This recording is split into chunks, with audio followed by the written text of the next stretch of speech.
All right, y'all. So y'all already know what time it is because y'all hearing my voice. This is the Hooper Summer Series. Of course, I'm John W. It's Fresh X. And we're joined by another special guest. Like I say, this thing is filled with guests. Making waves on Twitter for college basketball. Shout out to Daniel Artest, 257 Sports Media. He's signed over there. If you haven't checked out any of his writing, you need to do that. Fresh, you want to give the introductions today? Yep, for sure. So I want to, today we're talking to somebody that I've been wanting to speak to for a minute on the show. Really kept me plugged into college basketball last year for real. Like him with the collective and homie Will and just some of the spaces that they did. New to 265 Media. We got a shout out to the homie Kev. Easy Money Kev on Twitter. What's going on, man?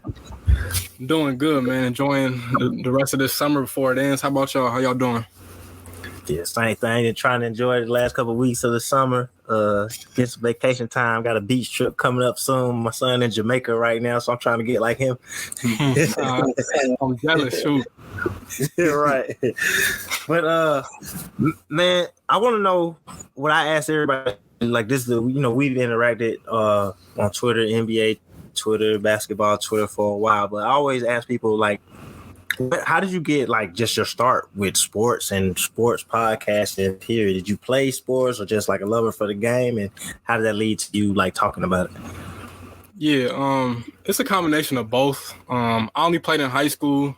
I'm not gonna lie. I'm not gonna sit here and say I was about to be this big D1 dude or D2. Like, I had no confidence in myself at the time. I could shoot and I still got it. Don't get it twisted. But I'm not gonna sit here and cap and tell y'all something I wasn't. But I had fun. I loved playing. I was kind of like Rondo. Like I just love to pass and get my dudes involved, get their shots, play defense. But after high school, I was just.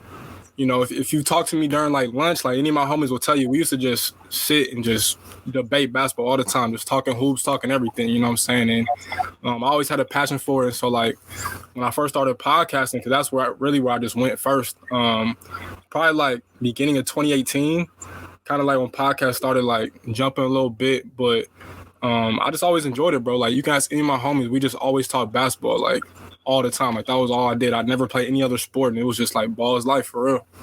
Right, that's what's up. And I know you recently, you've been over there for a while, but you made the move over to 265 Media. You're the host of the Real Talk Basketball podcast. Yep. I like how you guys is all about the game over there. Like you said, shout out to Daniel Artest, shout out to K. Lou over there. It's about basketball and not just trying to get the hottest take or be the first person to say something. It's just having something to say. So, you know what I mean? How did y'all kind of link up, and what made you, make the move over there to, want to work with them? Man, it was kind of crazy because he told me he had been listening to my other podcast for like some time, but he thought I was with somebody else at the time. Like he thought I was working for somebody else, and I mean, I've been working for different people, but nothing like, too serious. You know what I'm saying? I don't even care right now to be working for bread like that, because bread is whatever. I just like to do it because I like to do it. So when he asked me, I said, hell yeah, I'll take it on for sure. Like he said he's been trying to focus on women's basketball. And I was like, all right. He's like, you can just do NBA, you can do high school, college. And I love all three levels. You know what I'm saying? I love the NBA just as much as college. I probably love college the most, to be honest. But I love high school basketball too. And so he said that, I was like, man, I'll take it. He's tapped in with a lot of people. And I'm at a point right now where I'm just trying to grow. Like, yo, I'm just grinding, trying to get my name out there, working and, going step by step. Right, true that. Just real quick, Bill Russell just passed recently, and I think we all, Bill Russell meant the same for all of us, but he also meant something different. Just even off the basketball court with how he approached civil rights and the empowerment and the forward movement of Black people as a culture, as a people, economically, socially, and I think more than ever, a lot of Black athletes have gotten back in tune. I've never been one to, celebrities shouldn't be these people, because they absolutely have an obligation, whether they want to fulfill it or not, to our community, to make sure that they do lead us in the right direction, or they do making sure that they are setting good examples for the younger black men coming up. Just to see black athletes today, after what Bill Russell, players like Kareem, Mahmoud Abdul-Rauf has tried to pass down. How do you, not even just basketball players, but just black athletes in general, how do you feel about, how they have taken on that, a forward role in, being in these protests and standing up for something more than, any other time outside of those Bill Russell days, honestly? I love it. These dudes have a voice. These dudes are powerful. They earn the right to speak their mind. And I love it because, these dudes are role models for us, for the kids at the least. And, when you coming up, you always, especially, we black, we always trying to find a role model, somebody to look up to, somebody can guide us because it ain't easy, And so for them, they got these platforms. They're capable of uniting people, which we all need. Our people, we need it more than anybody. And it's nothing better. We need that. We need unity. If nobody going to do it, it's going to be us. You know what I'm saying? So it takes us. And when we together, we're unbreakable. We're unstoppable. I could agree with that. Right. And I think, it started with, it's all happened over the years. Like you said, it started with Bill Russell, them obviously. And then you get the more athletes speaking up. I would say it started with the Heat when Trayvon Martin passed and they all wore the hoodie, and then you get to the George Floyd and the bubble last couple of years and the things that happened there and athletes, and not to forget about Colin Kaepernick and things like that. I'm just talking basketball, but the athletes, it do seem like they're taking more of a challenge of being more than just an athlete. I remember I saw you say on Twitter, people just want to talk hoops to you, but you like to do other things and stuff like that. That hit with me so hard, bro, because I feel that too. So I just appreciate not even just the players, but even the people that speak to that space and to let them know, like, yeah, we talk basketball, they play basketball, but it's more than just that. And I feel like you a person that stands on that a lot. Where does that kind of come from you? Is it people around you or just something you picked up over the years? It's a combination of both. I always like to say, like, I was raised by a village, Like, a lot of people kind of played a role in my life. And I take, like, people always say, like, you can't, like, it's all these dumb phrases, but I heard people talk about, like, they can't learn from people that are broker than them or whatever. I'm like, bro, you can literally learn from anybody. You can learn from a 6-year-old, you can learn from a 60-year-old. And I always kept that in mind. And, like, I use everything as a sign. Like, I literally take everything as a sign, like, no matter if it's good or bad. And so really, to me, like, I know I said ball is life at the beginning of the episode, but, like, it's way more to life than just basketball. Like, don't get it twisted. I love basketball, bro. I love it. I talk about it. I think about it all the time. I want to go hoop right now, matter of fact. But I also know that, it's stuff going on in the streets. It's stuff, people going through personally. Stuff we don't hear about, but, people are suffering. And not even just that, but, like, we all got our own problems, too, at the end of the day. Nobody's perfect, and we all go through things. And I just feel like we got to be cool with one another because we all going through different things, man. We don't know. We don't speak on it. But, even just us chopping up right now, like, I feel better just off that. Because I could be doing anything right now. But I was like, man, I'm trying to come talk hoops with y'all right now. So it's like, I just feel like people be trying to limit each other. And again, it's just more to life, bro. Like, sometimes I just want to chill. Sometimes I just want to go out, go bowling or something, go do some chill stuff. Like, basketball's cool. It's always going to be there. Don't get it twisted. But I don't let it consume me. Like, when the Heat lost in Game 7 to Boston, I wasn't pouting my head for the rest of the day. I was like, hell no, I'm about to go outside and go do something. Like, what? So it's like, it ain't the end of the world, bro. Basketball is great. Again, don't get it twisted. But it's way more to this life than what we just tell ourselves. Right. Yeah, I definitely appreciate that aspect of you and your perspective and what you always put out there. But getting into basketball, like I said, one of my favorite things that you talk about, like, you don't really understand how y'all really kept me tapped into to college last year, because I haven't been on it as much the last couple of years, and I tried to get back into it, and like really listening to y'all spaces is what really had me watching. I want to start. I know you're a Michigan State fan. I know you covered the game period, but I know you like Michigan State. So I just want to start kind of there with you, and how do you think the team looks this year, and maybe some players on Michigan State in particular first that we should be looking out for. First of all, I appreciate you for tapping into the collective, for real. Every Friday we be on that. My guys, Will, Nick, and everybody else. But this year's team I'm excited for, because I feel like for the college fans out there, like, to me, Coach Izzo's best teams are kind of like the teams that don't get talked about a lot in the offseason, but they kind of like surprise you going towards it back in the season. I think this team could be that. Like, we play a loaded schedule this year. We play, like, in, like, the first month, I think we play, like, Kentucky, Villanova, Gonzaga. Like, we play hella teams, you know what I'm saying? So, like, on paper, we're not the greatest. I know a lot of fans probably want us to hit the transfer portal because we needed another wing. We're kind of small right now, and we definitely need another center, but I think the name to watch out for that I've been telling a lot of people on Twitter, and I truly believe this guy's going to be an NBA player. If not next draft, then definitely 2024, and that's Jaden Akins. So who else kind of in the college landscape that you're really watching out for this year? I've heard a lot about TCU and the season that they're expected to have. About Gonzaga, they've been really good this year, in the last couple of years. I mean, period. Kentucky and things like that. Who else, across the college landscape you checking out this year? Man, personally, my favorite player outside of Michigan State is probably Tyrese Hunter. Originally from Wisconsin, played last year at Iowa State. 6'3" PG, led them to the Sweet 16 for the first time in a minute. This dude, man, super athletic, great passer, elite in the pick and roll, can knock down threes. Like, his jumper was kind of iffy for a little bit of his freshman year, but down the stretch, like, when he started getting comfortable, he just took off. And honestly, like, I truly believe if he put his name into this year's draft class, to me, he probably would have been the number one point guard drafted, like, easily. Like, he would have been better than all of them. But because he's coming back, like, the college basketball fan of me is happy as hell. But when he gets to the NBA, like, that dude is going to be a problem. So remember the name Tyrese Hunter. Another one is Mike Miles, TCU. Another dude that could have put his name into the draft, like, hell of a floater game, can get into the paint at will, big body, originally from Texas, played on the same AAU team as Cade Cunningham back in the day, so they used to be dominant, shout out to the Texas Titans. And yeah, those are probably my favorites. Another one too, I'll say, is from Creighton. I'm really high on this Creighton team this year. I know that sounds crazy as hell, but like they got three dudes that are coming back as sophomores. One is Ryan Nembhard, younger brother Andrew Nembhard, who just got drafted to the Pacers. I think he got like the biggest bag for like a second round draft pick, I believe, if I'm not mistaken. He's supposed to be good. He broke his wrist last year, but he's gonna come back with a vengeance.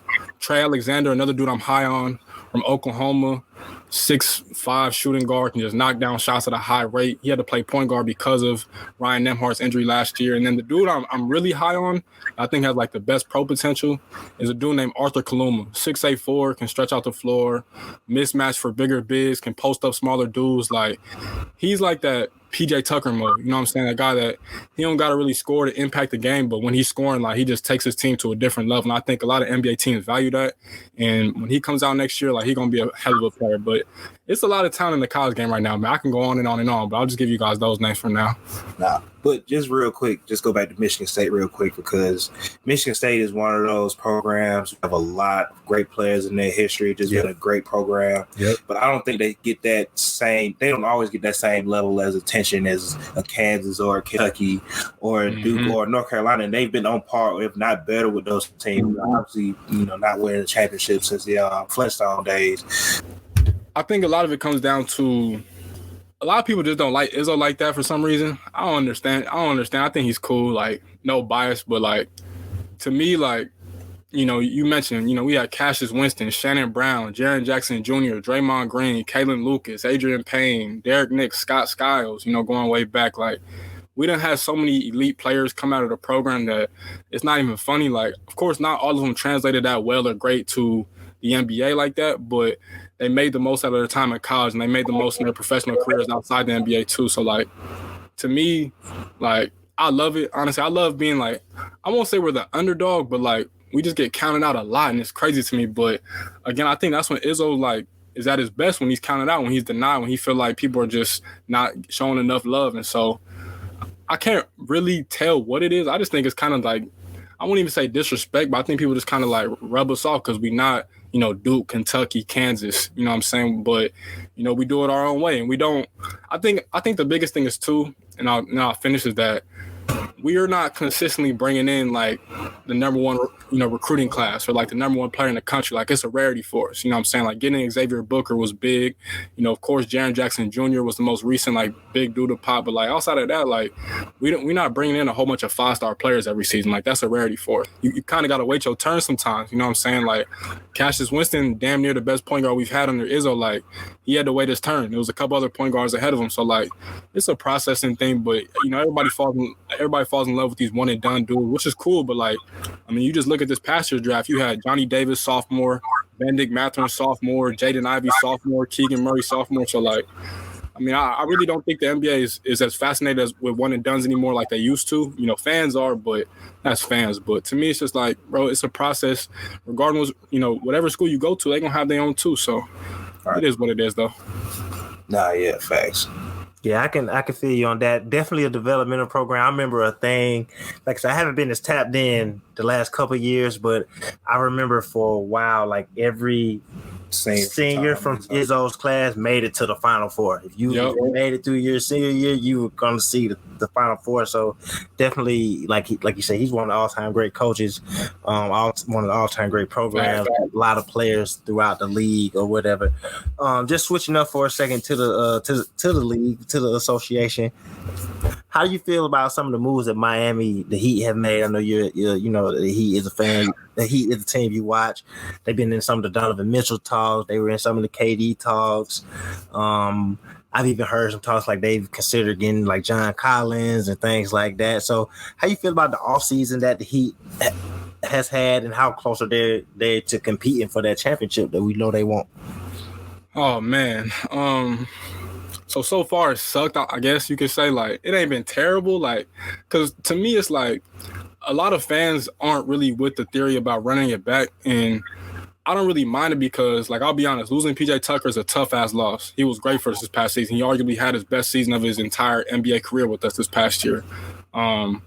And then the biggest thing to me is that we need somebody, this was evident in the playoffs, but we need somebody that can consistently get their own bucket. You don't got to run a play for him outside of Jimmy. Like, Jimmy was the only dude clearly that could do that for us. And it could be Tyler Hero, but for him, like, his next thing, he got to get stronger and he got to tighten up his handle. Like, those are the biggest things for him. And then you look at Victor Oladipo, who I've been saying, like, this dude could be a wild card for us. And I'm glad that we re-signed him because unlike last offseason, like, he had to think about rehabbing. He was he was in the doctors, with the doctors. So, like, now he got a real offseason to finally get back to hooping. This is the first time he's had it in a long time. And I look at him kind of how I look at Klay Thompson. Like, Klay played more regular season games than Oladipo, but even Klay in the playoffs, he still looked kind of rusty.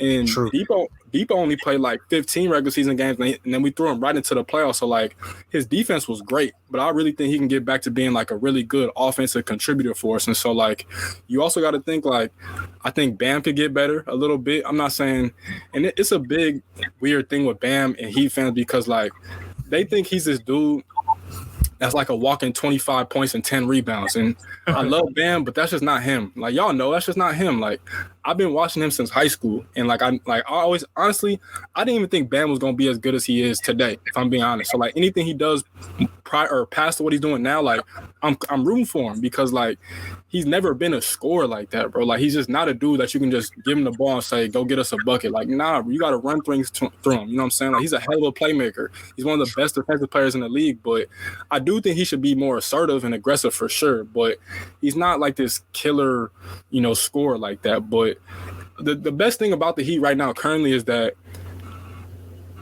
it's a lot of dudes who just started playing last year for the first year, rotational minutes, from Caleb Martin, Gabe Vincent, Max Strus. Like, all three of those dudes were key pieces in the playoffs. And so I'm assuming that they're going to get better because, again, this was just their first year playing real, not even just playoff minutes, but real rotational minutes in the regular season, filling out the 82 season grind. So, like, I don't think we're as down bad as a lot of Heat fans will make it seem, but we do need somebody to step up offensively because that's just all it is right now. So I'm not too worried, but I'm looking at teams like y'all, like the Hawks. y'all on the rise. You know what I'm saying? The Cavs, I think, are going to make a regular season jump next year. I really believe that. Like, it's a few teams out there that are ready to take that leap in the regular season. So, like, it's not a given that we're going to be the 1 seed again. You know what I'm saying? We kind of had a good draw, too. We had the Hawks, which we just were the favorable matchup. And then we had the Sixers. I knew we was going to beat them because they ain't never been no real contender. So, like, we'll see. But I'm not too worried, bro. I'm really not. Yeah, sure. I feel you on that. Like I said, Miami is one of those teams that are always one extra offensive creator away. And just speaking on Bam, like I remember Bam freshman year in Kentucky, and just as good as he is now, I don't think people even saw that coming out of Kentucky. They saw a rim runner, a dude who was a good passer, good defensively, but yeah, he was never the fact that he's hitting jump shots. I know a lot of people were even surprised about that because they didn't see a lot of that in his game. But shout out to Bam, who has improved every year. I know Fresh is always saying, sometimes he, that assertiveness, he could be more assertive, but sometimes he let Jimmy Butler do his thing because some players like that are always going to believe in that pecking order. And Jimmy Butler's the big dog on that team, and he's definitely embraced everything about Miami Heat coaches since he's been down there. All right, this is the summertime series, and like we've had mostly, guys who've grown up playing basketball in one way or another. So you cover college, high school, NBA. AAU season is in full effect right now. I've been seeing some crazy videos. I can't think of the kid name, but he was doing some stuff, put it under both legs under the rim for a dunk. He dunked on somebody, just something ridiculous. Growing up, AAU was like, if you played AAU, you already knew your summers was going to be fun, but they was going to be long, 6:30 games, 7:30 games, 3 games in one day. How do you feel about the AAU landscape right now? Because I know a lot of people have an opinion on it, a lot of it being negative just with, how players are developing. But how do you feel about AAU right now? Man, first of all, thank you for asking me that question because I've actually kind of always wanted to speak on this for a minute now, but I say it's in a good place in my opinion. Like when you first say AAU, like the average person gonna be like, they're gonna tell you all the bad things about it, like the lame ass parents, the bad refs, and all the traveling and the cost and different things like that. But like to me, like I don't know how y'all feel about this, but I feel like the game is forever evolving. You know what I'm saying? Soccer's evolving, football's evolving, basketball's evolving, and it's only more and more talent out there. And so not everybody can play on the EYBL for Nike or 3SSB for Adidas or UA Next for Under Armour. So like to see these dudes getting the opportunity playing for just like their local AAU team is great. You know what I'm saying? The future of the game, I look at it is in bright hands. Like it's going to be more and more guys like Ja Morant that pop up that we don't really hear about like that in high school, but then they get to college and they take off. You know what I'm saying? I think that's the beauty of it. And I really believe that. So like, I think it's in a great place. The only knock I'll ever have on it is probably that they play a little bit too many games. That's probably the only thing, like honestly, like and that's not even too crazy. I just feel like you don't want to burn these dudes out because like you looking at a guy like I'll say for Bronny, like this dude, he was playing at Peach Jam. This team didn't make the actual Peach Jam. They made like the consolation tournament, but like he was playing there and then right back he was in Vegas and then he's still doing some other stuff right now. So it's like sometimes they gotta chill, man. They young, they kids, let them enjoy their childhood. But like I understand like these dudes is dedicated, so I'll never knock it. But that's probably the only thing. It's probably a little too many games. But aside from that, I think it's in a great place. It's a lot of good coaches out there that I've ran into, and the game is, I'll say it's in a great place right now when it comes to the future. No, yeah, I definitely agree with that because I know one thing that the AAU has gotten to knock on a lot lately is the development, and especially RP after Kobe had came out and said, how Europeans, or just foreign, countries in general develop their players a little differently, so it's more fundamentally sound. Whereas over here, if you can put the ball between your legs 3 times, sidestep and hit a jump shot, no coach is stopping you because you're showing that ability to help you. And I feel like sometimes we forget that. For now, AAU travel teams, their school team, it's not the only time these players are working on their games. And I think sometimes that gets forgotten a lot because, like you said, the game is developing. You got to open up and let these players be who they are. And I think that's one thing that basketball has always allowed more than any other sport. You can see our faces, you can see tattoos, the shoes are more recognizable. So for a player, like, who is a coach to tell a player, like, I understand you got a big, flashy game, but don't play like that because that's not the right way to play. When really passing the ball, he's moving, setting picks, cutting. Who's to say he's not playing the right way? He just has a big style about his game, and I don't think there's nothing wrong with that. I think a lot of times people will see that, a player try a 360 dunk when he can, he might not be doing that yet. Oh, that's terrible for the game. Why? Because the player is trying something that he wants to get comfortable with. Because one day he might just 360 on your son. Like that's just how I feel about it. Like I feel like the development things just get overblown because we see a player like Luka, but in between Luka, who was the last Luka? And since Luka, who's been like who's the last Luka for real? Like that's a generational player. Like who was like LeBron, Jordan. Like it's not going. Every European player is not going to be like that. And if you follow the game long enough, you're of a certain age. Every player from Europe, Michael Petrus, the next Michael Jordan, you've had this, and Luka's the only one who's shown like, nah, he can, like especially as a wing, like big man, yeah, but on the wing, ain't no foreign player been developed like Luka for real. I agree with you on that. Coming out of this year, well, first, I want to ask you, collective bargaining talks is coming up in the NBA, and I know you keep your eye heavy on, like you say, the amateur game, high school, college, and the NBA. Are you for them? For years, Adam Silver kind of wanted to raise the age limit. He was on record saying he wanted to go up to 20, but recently he said that he wanted to go down to 18. And I'll give you my take. I personally am a big fan of it because the NBA raised the age rate because they wanted to get scouts out of the high school gyms. That's what they said. Right. But now it seems like kind of trying to embrace it, kind of because of the European thing and how, players can become pro at 16 over there. So you can kind of touch them a little earlier. You can, give them some development earlier. You can give them some advice earlier. Are you for lowering the age range, taking it back to 18 and being able to come out of high school? Or do you think it's good where it's at? Should they raise it? How do you kind of feel about the age thing in the NBA? Yeah, no, I think dudes should be able to come straight out of high school.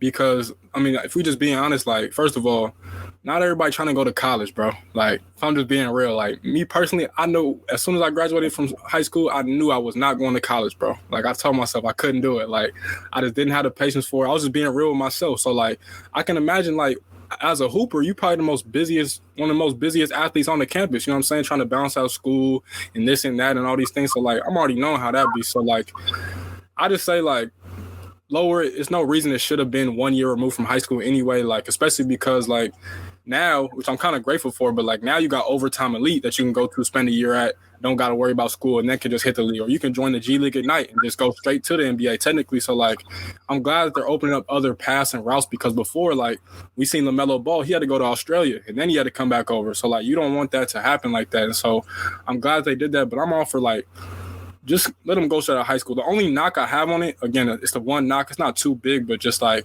the only thing I'll say is that I don't want dudes that get pressured and aren't ready for their families to just push them to that route. You know what I'm saying? Because some dudes need college. You know what I'm saying? Like, even though they won't admit it, but, like, that 1 year development could literally change the trajectory of your entire career and could be the difference between, $10 million and $40 million. You know what I'm saying? So, like, that's the only knock I have. But, again, that's kind of like a small knock. I don't think it'll be as common, but I know it is some, bad circles out there that might push them kids into that. But I'm all for, like, bro, if the dude feels like they're ready, then let them go. And same thing for the women's game, too. Like, women's, I believe you have to stay for, like, 3. Like, that's insane to me. Like, that's just crazy. Like, Aaliyah Boston should easily be in the WNBA right now. Like, you know what I'm saying? Ryan Howard was ready for the WNBA multiple years ago. So, like, it is what it is. I just think lower it, bro. It makes all the sense in the world, and don't change it back because there was no point in changing it in the first place. Yeah, I think changing it, I've heard Jalen Rose say it a lot of times, so I'm not going to act like it's my words, but changing it definitely felt like a race thing because all of the young black kids are going to the league, and, it's pretty much only a thing. Football is a physical thing. We understand out of high school, you don't have to be tackling grown men, but, like, you can go pro in tennis, you can go pro soccer, golf, baseball, hockey. Right. You can go pro. You can go pro at 16 in some of those. So I like the fact that the NBA is starting to take, like, the NBA academies more serious, junior NBA serious, and I think as every team starts getting a G League team, like, it's going to look totally different in a couple of years. So I'm definitely a fan of that also. Man, that's pretty much all we got. Definitely appreciate you coming on here. working with us through some technical difficulties that we had, but it's, this has been one I've been waiting to do for a minute. Man, is there anything that you're working on, anything that you want people to check out? Obviously your show that you got going on right now, your pod, but is there anything you want to let people know to check out, to look out for? Yeah, man. First of all, again, I appreciate y'all. I've been tapped in with y'all for a long minute now. And y'all keep doing y'all thing, keep being great, keep succeeding, keep striving. And I'll just say I'm doing a lot right now. I got the Kevoo Bands Hoops podcast available on all platforms. Yep. I got Real Basketball Talk, No Hot Takes with Daniel Artest and 265 Media on all platforms. Yep. When the college season gets near, which I believe is in like 4 months, I believe, you'll see me writing a lot for Nuts and Bolts Sports. But outside of that, man, grinding and enjoying life, man. Appreciate y'all for real. Yeah, that's dope. So definitely look forward to seeing what you're writing. Definitely look forward to, like I say, listen to your podcast. Both of those pods, I check both of those out. And, like I said, I'm a big fan of the collective, so I look forward to listening to that during the year. And honestly, we definitely got to tap in with you more during the season. Sure. And get you on here. So definitely. But yeah, other than that, like I say, this is a summer series. We appreciate you coming on here. Just talking with us. Like I say, shout out to everything you do, everything you got going on. This is the first of many times, and when y'all hear this, I hope y'all love it like we love recording it. But I'm John W. Fresh X, and we are the Hoopers. All right, y'all. Peace.